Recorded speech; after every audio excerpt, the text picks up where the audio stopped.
My name is Joyce Rayner. I'm the Executive Director for the Center for Healing Hearts and Spirits under the auspices of the Women's Council on African American Affairs, Inc. Resilience. When I think of resilience, I think of the ability to bounce back in a positive way. The ability to pick yourself up, dust yourself off, or your community, in whatever your community you define it, whether it's your school, your church, your family life, your organization, but the ability to bounce back in a positive way. My name is Tommy Norman. I'm an Arkansas police officer and also the founder of the Mission Give Foundation. Resiliency in the community is not giving up on your community. Maybe there's days that, you know, as a public servant, you don't want to go out and you don't feel like making the difference, but that's when your resiliency will step in and take over, which results in commitment and compassion. And when resiliency takes center stage, there's no choice. You have to get out there and you have to be there for your community. My name's Mike Prince. I live in Hot Springs, Arkansas. I pastor a church called the Garage Church that works primarily among people in poverty and people who are recovering from addiction issues. The biggest thing that we do is we teach anger management. We have in our system well over 3,000 anger management students. We teach it at several locations, including Garland County Detention Center. Our team is actually in jail 5 days a week, teaching not only anger management, but we work with Cooperative Christian Ministries and Clinic to teach a program called Getting Ahead. We do that in the jail, and in the jail it's called Getting Ahead While Getting Out, and in the community it's called Getting Ahead in a Just Getting By world. We also teach love and logic. We take Bible studies to jail. We write letters to almost every prison in Arkansas to share Bible studies and just a word of encouragement to different folks that we've met during our ministry. And we just try to do things that really help. We do a lot of mentoring. We do things that try to help people have a better chance at life. My name is Aaron Redden. I run a small grassroots nonprofit that's about technically 7 years old.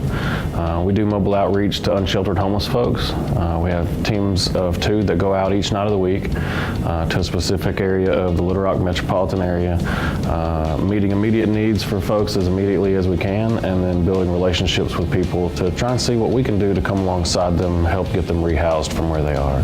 I was a teenage meth addict, found myself at 20, shooting up with dirty needles and living out of my car and just living a really reckless lifestyle for no clear reason. I wanted to be that person that I yearned for whenever I was trying to get clean, which was someone who had been there, someone who had felt what I felt, who, you know, had been through the experiences that I was going, you know, all of that. I wanted to be that for someone else. I feel like now I get to be a little bit more, you know, and not only do I get to just be a guy who maybe understands the struggles of your addiction, but I also get to help make sure that your basic needs are met and help you explore opportunities to become rehoused or employment opportunity or whatever your personal barriers are. Get to walk alongside you through all those, and it's not just a recovery-centric thing. It's more the whole picture. You know. I'm James Duffy. I'm the parliamentarian of the Southwest Little Rock Hometown Health Initiative. Well, in Southwest Little Rock, we have a food desert. You cannot find fresh fruits and vegetables, healthy foods in the community, and it is a poor community. And so that was my desire to try to help bring fresh fruits and vegetables, healthy foods to the community, because I feel that healthy foods will make a more healthier community. And this was the organization's desire also.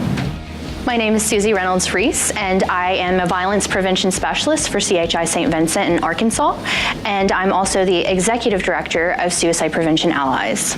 Suicide prevention is so complicated, and it's obviously very dear to my heart because it was an experience that I lived through, losing a parent and then losing friends throughout life. But it's hard because people, like I said earlier, want that easy recipe, but just educating people, talking about it, especially in our schools. They're dealing with this problem, and it's not going away. So educating them on postvention and prevention and intervention, and really having the right information and starting this conversation. I know it's a difficult conversation. I know that it's not something that people are used to hearing or necessarily want to talk about, but we have to. We have to have these hard conversations, and really all of it is hard. You know, homelessness, suicide, you name it, all of these issues that we're dealing with, none of them are fun, but we can make them better by accepting that they are what they are, but they don't necessarily have to be. My name is Laura Taylor, and I'm the Tobacco Prevention Specialist at Arkansas Children's Hospital, and I'm the coordinator for the statewide Project Prevent Youth Coalition.